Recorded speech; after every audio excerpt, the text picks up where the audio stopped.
Let's talk about primaries and party nominations here in Chapter 9. So, the nomination is the official endorsement of a candidate by a party. Now, nominations came about because parties began to realize after a number of elections, notably 1824, 1832, 1860, when Lincoln gets elected, that if more than one person runs from a party, it splits the vote, it dilutes the voting strength of that party, and hands a victory to the other side almost every time. So the parties began to realize that if they organized themselves behind one candidate, they had a much better chance of winning. We're also going to talk about campaign strategy, and this is the plan the candidates use to try to win first the nomination and then the election. Deciding to run is a difficult decision. Campaigns are physically and emotionally difficult. Being a government teacher, it's inevitable that I'll have students to say, why don't you run for office, or why don't you run for president? Well, there's a lot of reasons I don't run for president. I'm not a realistic candidate, for one thing.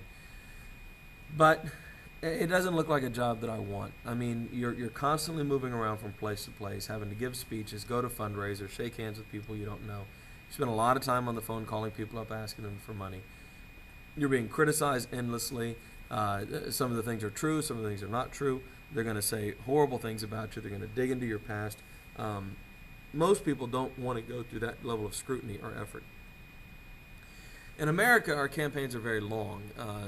Some people will run for president for as much as 2 years as they start kind of gathering the committee and announcing as much as 2 years before the actual election date. Other countries will limit this time. In England, for example, campaigns are limited to 5 weeks. And so there's 5 weeks of campaigning and then you vote. Whereas in America, we have people who will run for president officially for as much as 2 years, like I said, but in some cases unofficially, just constantly. Mitt Romney, I'm recording this in October of 2012, Mitt Romney's essentially been running for president for 6 years.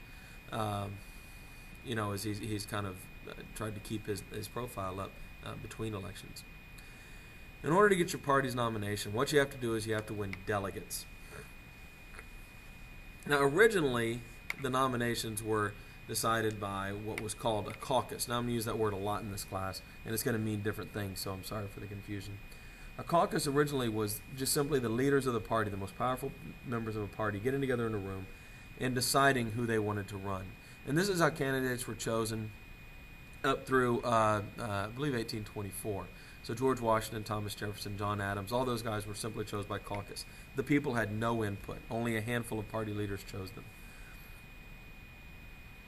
Eventually, this evolved into a party convention. So members of the party from all over the country would get together in a convention hall, and they would choose a nominee. And the convention system was in effect from, I believe, 1828 until 1972.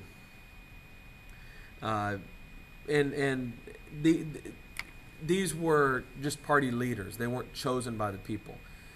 And so up until fairly recently, until the 70s, the candidates for office were not chosen by voters, were not chosen by regular people. They were chosen by members of the parties themselves, high-ranking members of the parties. Ever since 1976, as a result of the McGovern-Fraser Commission, which was formed in response specifically to the disastrous Democratic nominating convention of 1968, where anti-war protesters rioted outside and were beaten, tear-gassed, while Hubert H. Humphrey was nominated for the Democrats on the inside of the building. This is in Chicago.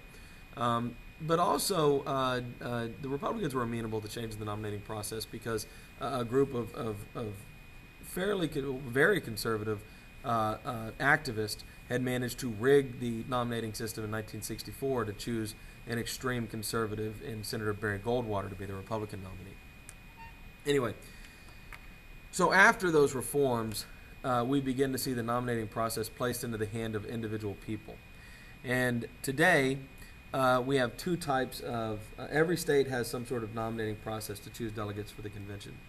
And there's two main ways this happens. A few states use caucuses. Now, what we mean in this sense by caucuses is instead of voting, instead of just showing up sometime during the day and casting a ballot, you'll go to a designated meeting place, usually at night, at 7, 8 o'clock at night, and then you'll all get together in a room, And they'll say, okay, if you support candidate A, go stand in that corner, candidate B, stand in that corner, and so on and so forth. And then they'll count how many people support each candidate. And there will, of course, be undecideds as well. And if you don't meet a minimum threshold, in Iowa, I believe it's 15%, then that candidate gets removed. And everybody who is supporting them then can either become undecided or move to one of the other candidates. And then speeches are given. You should support my candidate because this, and that candidate's no good, and so on and so forth, until everybody ends up where they want to be, and then they count the number of people supporting each candidate, and then they hand out the delegates based on that.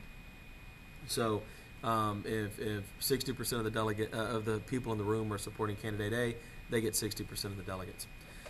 Iowa uses this, and Iowa is the first of all the caucuses or primaries, and so it's a big deal. It's covered heavily in the news, and the winner is kind of considered to be the front runner for the nomination. Winning the Iowa caucus is extremely important.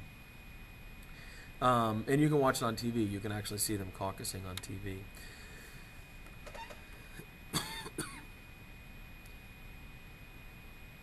Most states have primaries. A primary is an election. It's an election among the parties. So you would go down if you're a Democrat and you would vote for one of the Democratic candidates on primary day, or if you're a Republican, you'd vote for one of the Republicans. If you're an independent, depends on how the state runs the primaries. I'm going to get to that in a minute. The primary was started by reformers who wanted to make it not so much in control of the leaders of the party, but to take this process and put it into the hands of regular folks. And that's where we get the primary, and it works, like I said, pretty much exactly like an election. The most important primaries are the early ones. Winning an early primary creates the image that you're on your way to victory. And so even though Iowa and New Hampshire, Iowa's the first caucus and New Hampshire's the first primary, are relatively small, relatively homogenous, that is to say primarily white, and very rural states, which means they're in no way representative of the rest of America. The ability to win these two states is the most important thing in getting your party's nominee for president. Now, many people have pointed out that this is kind of a ridiculous system. We take two states that don't look anything like America at large, and your ability to influence voters in those two states becomes the primary thing in your ability to get your party's nomination. And candidates will put everything into these two states. In fact, John Edwards in 2008 moved to Iowa. Like he lived there full time for a couple of years before the nomination, hoping to get Iowa voters to vote for him, which didn't work. Barack Obama won it in that year for the Democrats. But if you live in Iowa or New Hampshire, and if you meet somebody who's from these states, you can ask them about this, they'll tell you, you've probably met all the candidates in any given election year. They will go to your house. I'm not making that up. They will go to your living room and talk to you, trying to get you to vote for them. They'll spend months, if not years, going to diners and town fairs and high schools and churches and anywhere else they can find people trying to convince you to vote for them.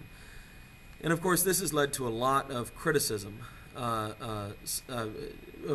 me say real quick, the New Hampshire and Iowa, the caucus in Iowa and the primary in New Hampshire tend to be seen as elimination contests. The media likes to say there's two tickets out of Iowa, meaning that if you don't finish first or second for your party, you're probably done. And the media is certainly going to treat you that way. And if the media treats you like you have no chance of winning, you pretty much have no chance of winning. It has happened where somebody who hasn't finished in the top 2 or 3 in New Hampshire and Iowa has gone on to the nomination, but it's extremely rare. And usually the nominee has won either one or both of those two nominating contests.